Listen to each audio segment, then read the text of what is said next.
दोस्तों, राधे राधे। आज तक मैं आपको कई कहानियां सुना चुकी हूँ, लेकिन ये कहानी कुछ अलग है। ये कहानी इसलिए अलग है क्योंकि ये कहानी है दो दोस्तों की, दो बेस्ट फ्रेंड्स की। दोस्ती, ईर्ष्या और काले जादू की। तो अंत तक बने रहिए, लेकिन उससे पहले मेरे चैनल को सब्सक्राइब कीजिए और बेल आइकन दबा दीजिए। एक सब्सक्राइब तो बनता है, और साथ ही साथ जब सब्सक्राइब कर ही रहे हैं तो एक लाइक भी कर दीजिएगा, वो लास्ट में कर दीजिएगा। आप अच्छे से कमेंट कीजिए। दोस्तों, ये कहानी है दो सहेलियों की, नेहा और रिया। दो सहेलियां थी, दो बेस्ट फ्रेंड, दोनों बचपन से एक ही मोहल्ले में पढ़ती थी। तो ये कहानी है दो सहेलियों की, नेहा और रिया की। दोनों बचपन से एक ही मोहल्ले में रहती थी क्योंकि वो दोनों पड़ोसी थी। एक ही स्कूल, एक ही ट्यूशन, एक ही कॉलेज, और अक्सर मतलब स्कूल के बाद भी जो कहते हैं ना कि वो उसके घर में जा रही है, वो इसके घर में जा रही है, उनकी दोस्ती इतनी पक्की थी। कहते हैं ना, लंगोटिया यार लड़कों के लिए बोला जाता है, तो ये लड़कियों के लिए भी बोला जाता है। मतलब इतनी ज्यादा बेस्ट फ्रेंड कि तो सगी बाहर वाला अगर उनको देखे तो ये नहीं कहेगा कि वो बेस्ट फ्रेंड है, ये कहेगा कि तुम दोनों सगी जुड़वा बहनें हो क्या। इतनी गहरी दोस्ती, इतनी गहरी दोस्ती होने के बाद ऐसा क्या हुआ कि इनके बीच में काला जादू आ गया।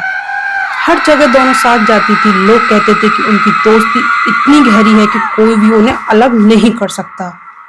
लेकिन कभी कभी सबसे गहरी दोस्ती के अंदर ही एक खतरनाक ईर्ष्या, जलन छिपी होती है।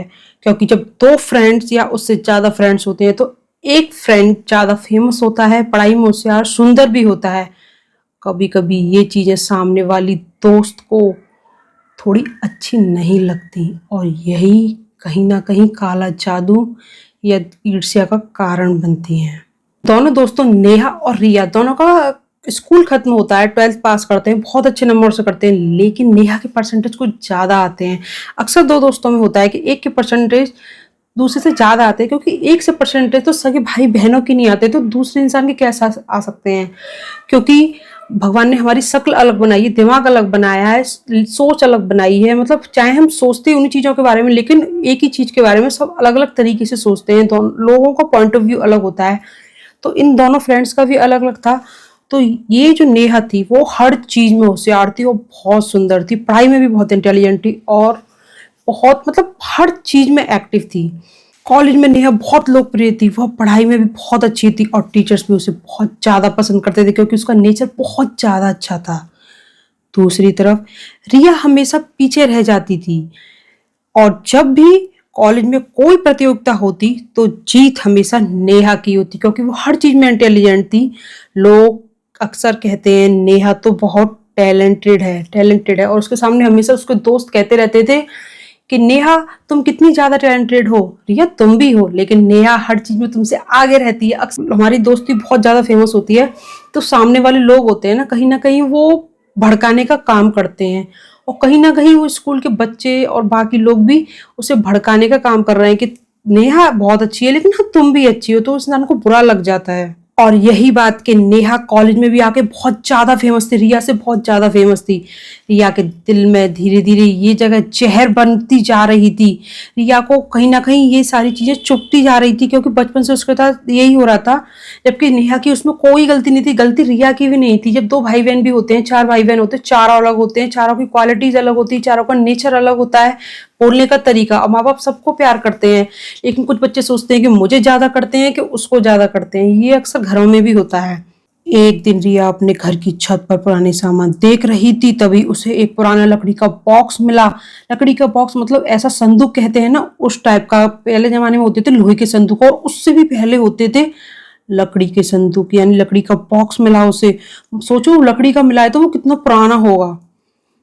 उसके अंदर एक काली चमड़े की डायरी थी, और आज के जमाने में तो जो डायरी मिलती है उनके जो बाहर के कवर होते हैं वो या तो रेक्सिन के होते हैं, या फिर प्लास्टिक के, या फिर गत्ते के होते हैं। सोचो वो डायरी कितनी पुरानी होगी कि वो चमड़े की थी।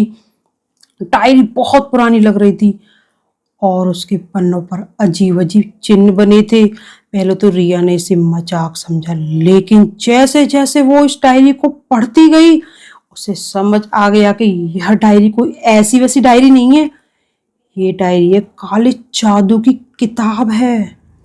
ये नॉर्मल डायरी नहीं थी इसकी दादी की, ये इसमें था काला जादू की प्रक्रिया थी। और जैसे ही रिया ने देखा और उसमें लिखा था, अगर सही तरीके से किया जाए तो काला जादू किसी की किस्मत भी बदल सकता है। और यहीं से रिया के दिमाग में एक खतरनाक विचार पैदा होता है। किसके लिए? नेहा के लिए। कहते हैं ना, बचपन की दोस्ती सगे भाई बहनों से भी ज्यादा हो जाते हैं बचपन के दोस्त। लेकिन रिया के दिमाग में जो चल रहा था नेहा के खिलाफ, वो चीज रिया ने सोची कि इसको नेहा के लिए यूज किया। पहले दिन ये करने का सोचा। डायरी में एक आसान टोटका लिखा था। उसमें लिखा था, जिस इंसान पर असर करना हो उसकी फोटो लेकर रात 12 बजे मन्नत पढ़ना होगा। रिया ने नेहा की फोटो ली। अक्सर दोस्तों के पास फोटो होती है हमारी, फोन में तो आपको मिलेगी ही चाहे कुछ भी हो जाए। और बेस्ट फ्रेंड के साथ तो पता नहीं कितनी लाखों हजारों कितनी फोटोज होती हैं। क्या नेहा की जो फोटो थी वो ले ली और कमरे की लाइट एकदम बंद करती, चारों तरफ अंधेरा ही अंधेरा, और एक काली मोमबत्ती जलाई। काली मोमबत्ती देखिए, सुन के ही कितना डर सा लग रहा है, क्योंकि मैंने तो आज तक ब्लैक मोमबत्ती कभी देखी नहीं है, तो उसने करने से पहले एक बार सोचा भी नहीं। उसने एक काली मोमबत्ती जलाई, फिर उसने मंत्र पढ़ने शुरू किए। जैसे ही मंत्र खत्म हुए, कमरे की खिड़की अचानक जोर से खुल गई। मतलब कमरे की खिड़कियां मतलब अपने आप खुल गई। रिया ने खिड़की नहीं खोली थी, अपने आप खुल गई। और कमरे की खिड़की इतनी जोर से खुली कि रिया भी कहीं ना कहीं थोड़ा सा डर गई थी। उसके मन में भी कुछ डाउट होने लगे थे। और तभी मोमबत्ती की लौ एकदम नीली हो गई। लेकिन उसे लगा शायद ये उसका वहम है, ऐसा कुछ नहीं होता, ये काला जादू वगैरह होता नहीं है। अक्सर हम भी यही सोचते हैं, जब तक हमारी जिंदगी में कुछ ऐसी चीजें नहीं हो जाती जो हमें हार्म करें, या फिर हमारे ऊपर जब तक कोई काला जादू नहीं कर देता तब तक हम उस चीज़ पे विश्वास नहीं करते। ये चीज़ मेरी फैमिली में भी हो चुकी है। मेरी फैमिली पर भी किसी ने किया था, जिसकी वजह से मेरी फैमिली मेम्बर्स की जान चली गई। मैं आपको पूरी स्टोरी नहीं बता सकती, क्योंकि क्या पता वो इंसान भी सुन रहा हो जिसने किया था, तो वो और लोगों पर भी कर सकता है। किसी दिन मैं मतलब आपको सुनाऊंगी अपनी रियल हॉरर स्टोरी, अपनी रियल लाइफ की, कि कितनी परेशानियां झेली हैं हमने अपनी लाइफ में। ये मैं आपको सुनाऊंगी, आपकी आंखों में भी आंसू आ जाएंगे। अगले ही दिन से नेहा के साथ अजीब चीजें होने लगी। उसे हमेशा लगता था कि कोई उसके मतलब पीछे की तरफ से उसे देख रहा है। ऐसे कोई बॉयज वगैरह होते हैं ना, बॉयज क्या, जैसे कोई भी हमारा पीछा कर रहा होता है तो हमें ऐसा लगता है कि कोई तो है हमारे पीछे। ऐसे उसे हमेशा लगने लगा कि जैसे उससे कोई पीछे से देख रहा हो, उस पर कोई निगाह रख रहा हो, उसकी कोई जासूसी कर रहा हो। एक दिन कॉलेज की लाइब्रेरी में वह अकेली थी, यानी नेहा एकदम अकेली थी। अचानक थी जो अपने आप हिलने लगी, एकदम हिलने लगती है, बहुत जोर से हिलने लगती है। और ऊपर से एक पुरानी किताब उसके सामने आके गिर जाती है, जो नेहा के एकदम सामने आके गिरती है। उसी किताब के पन्ने पर लिखा था, तुम पर नजर रखी जा रही है। नेहा बहुत डर गई। यार ये चीज अगर किसी नॉर्मल इंसान के साथ भी हो जाए, जिसके ऊपर नहीं किया गया हो काला जादू, तो वो भी सोचो कितना ज्यादा डर जाएगा। मतलब उसे लग सकता कि मेरे पीछे कोई खड़ा है, मुझे कोई देख रहा है, मुझ पर कोई निगाह रख रहा है। और वही चीज उस किताब में भी लिख रही थी कि तुम पर नजर रखी जा रही है। नेहा बहुत तेज डर गई, उसके रोंगटे खड़े हो गए, वो डर गई। और फिर वो जल्दी से अपने घर चली गई, क्योंकि उसने सोचा कि घर जाना बेस्ट है। एक रात नेहा अपने कमरे में तैयार हो रही थी, तब उसने आईने में देखा तो उसे लगा कि उसके पीछे, फिर ऐसा लगा उसे कि फिर से कोई उसके पीछे खड़ा है। वह तुरंत पीछे मुड़ी, लेकिन कमरा एकदम खाली था, कोई नहीं था कमरे में। जब उसने फिर आईने में देखा तो आईने में एक काली आकृति दिखाई दी। पहले उसे कोई भी दिखाई नहीं दे रहा था, लेकिन जब उसने चारों तरफ रूम को देख लिया, फिर उसने दोबारा आईने में देखा तो उसे एक काली सी परछाई दिखी शीशे में, यानी आईने में। तो आईने में एक काली आकृति दिखाई दी जो धीरे धीरे उसके पीछे खड़ी हो गई। मतलब बिल्कुल पीछे जाके खड़ी हो गई। पहले वो थोड़ा थोड़ा सा पीछे थी, ऐसा नहीं बिल्कुल पीछे हमारे कोई जाके खड़ा हो जाए, ऐसे खड़ी हो गई। नेहा चीख पड़ी, उसकी जगह हम भी होंगे तो हमारी तो जान ही निकल जाएगी। नेहा तो केवल चीखी थी। और जैसे ही उसने पीछे देखा, सब गायब था। फिर से उसने दोबारा पलट के देखा तो उसके पीछे कोई भी नहीं था। नेहा अकेली थी उस रूम में। उस रात से नेहा को हर रात अजीब सी आवाजें सुनाई देने लगी, भयंकर भयंकर भेड़िए की आवाज। और ऐसा लगता था उसे कि उसके आसपास कोई फुसफुसा रहा हो, वो रूम में अकेली नहीं हो, उसके साथ कोई और भी रह रहा हो, इस रूम को कोई और भी शेयर कर रहा हो। पर वो तो अपने घर पर अपने रूम में अकेली थी। वो बहुत डरने लग गई। कमरे में धीरे धीरे कदमों की आवाज कभी सुनाई देती है, कभी दरवाजे पर हल्की सी खटखटाहट, नॉक नॉक नॉक ऐसा करते ना, खट खट खट, कभी ऐसी आवाज। और कभी कभी उसे ऐसा लगता जैसे कोई उसके कान के पास आकर धीरे से फुसफुसा रहा हो, जैसे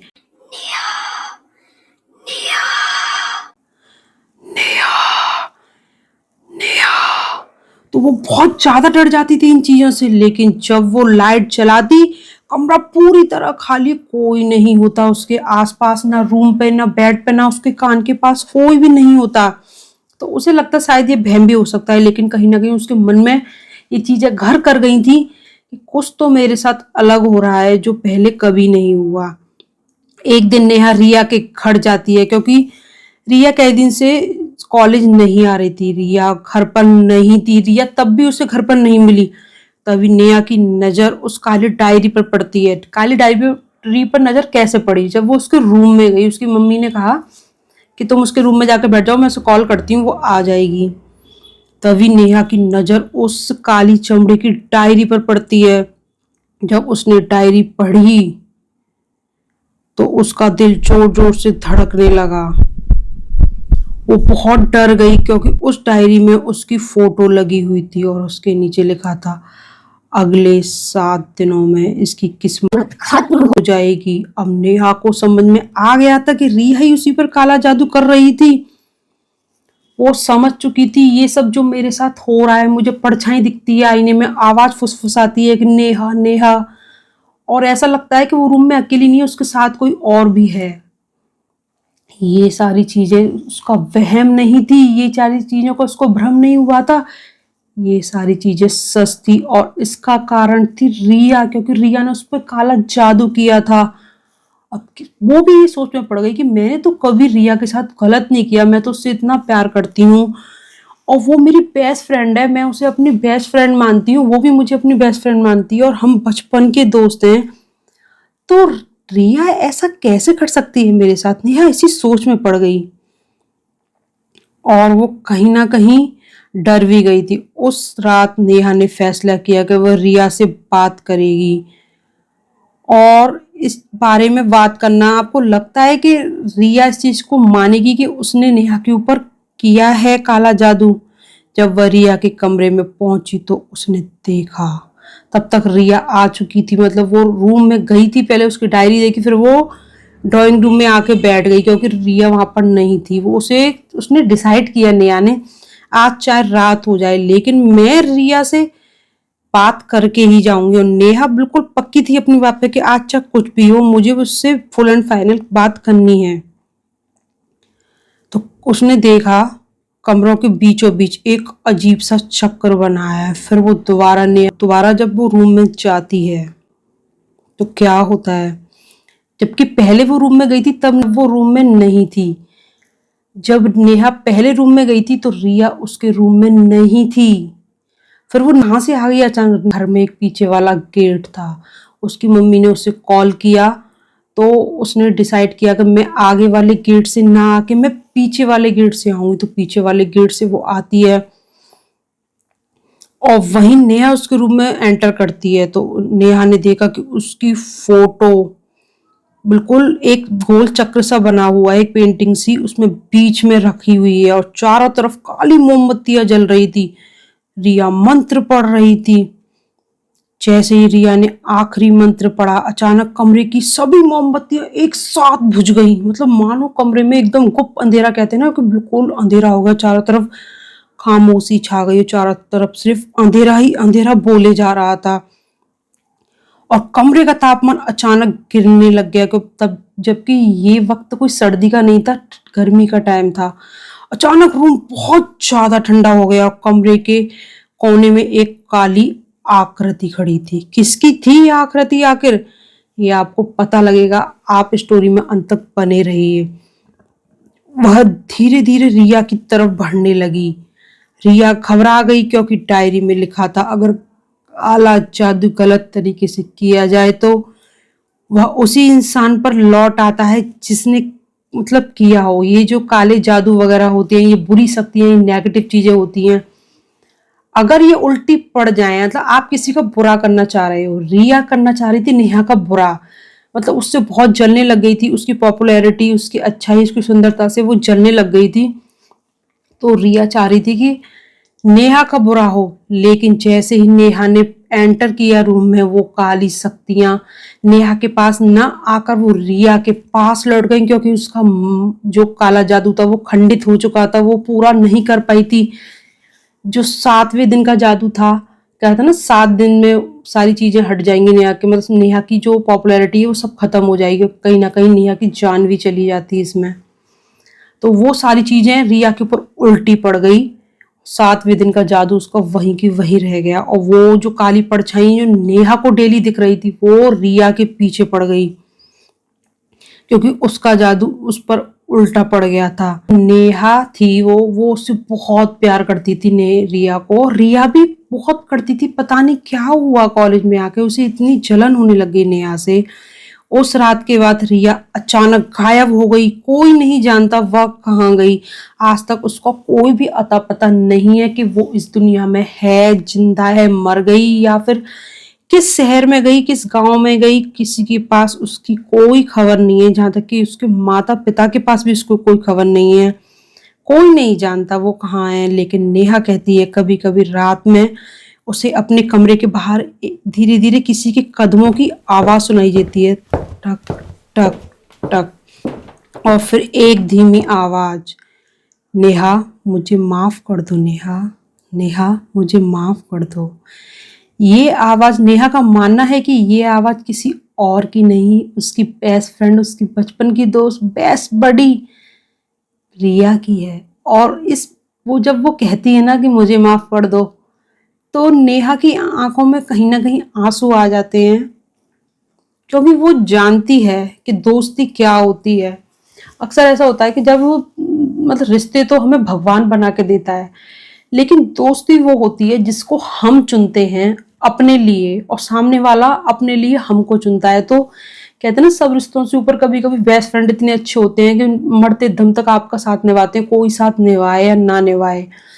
लेकिन रिया और नेहा की दोस्ती में ऐसा नहीं था। पता नहीं रिया पे कौन सा भूत सवार हो गया, कौन सी ईर्ष्या सवार हो गई, जलन, कहते हैं ना जलन।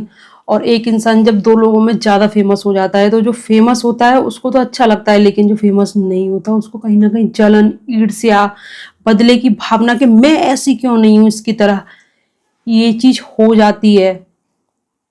तो यही रिया के साथ हुआ। रिया भी उससे, नेहा से बहुत जलने लग गई, और उसका अंत भी क्या हुआ, कहते ना कि अच्छे का अंत अच्छा होता है। चाहे वो लाइफ में अच्छा इंसान कितनी भी परेशानी झेले, लेकिन लास्ट में उसके साथ हमेशा अच्छा होता है। और बुरा इंसान स्टार्टिंग में बहुत सुख भोगता है, लेकिन जो उसका अंत होता है वो इतना भयानक होता है कि उसके आसपास वाले, वो तो भोगता ही है, उसके आसपास वाले लोग भी इस चीज से सबक लेते हैं। कर भला तो हो भला, और कर बुरा तो हो बुरा। मतलब कहते ना कि आप किसी के साथ अच्छा करोगे, चाहे वो आपको धोखा दे दे, लेकिन आपको उसका फल वो नहीं देगा, भगवान देंगे आपकी अच्छाई का। और बुरे कर्मों का फल भी भगवान ही देंगे। भगवान, हमारे पास किसी के कर्मों का हिसाब हो या ना हो, लेकिन ऊपर वाले के पास सबके कर्मों का हिसाब होता है। चाहे वो किसी भी जाति, धर्म, इंसान हो, जानवर हो, कोई भी हो, सबका हिसाब होता है। इसलिए दोस्तों, जो दोस्ती मिली है आप उसकी वैल्यू कीजिए, क्योंकि भगवान ने आपको दोस्त दिया है। तो दोनों दोस्तों को, या जितने भी दोस्त होते हैं, उन सबको एक दूसरे की वैल्यू करनी चाहिए, और कभी एक दूसरे को धोखा नहीं देना चाहिए, क्योंकि ये एक ऐसा रिश्ता है जिसे हम चुनते हैं खुद, अपने लिए, लाइफ टाइम के लिए चुनते हैं। तो दोस्ती में दगा तो कभी नहीं करनी चाहिए। और आपका कौन सा बेस्ट फ्रेंड है, अपने बेस्ट फ्रेंड का नाम जरूर लिखिए कमेंट में। मैं भी अपने बेस्ट फ्रेंड का नाम लिखूंगी। जब आप लोग लिखेंगे, मैं एक पिन कमेंट करूंगी, मैं एक कमेंट को पिन करूंगी कि आप अपने बेस्ट फ्रेंड का नाम लिखिए। तो आप वहां पर अपने कमेंट में जल्दी जल्दी से नाम बताइए। और आप ये वीडियो कहाँ से देख रहे हैं, वीडियो पसंद आई है तो प्लीज वीडियो को लाइक कीजिए और चैनल को सब्सक्राइब कीजिए। राधे राधे।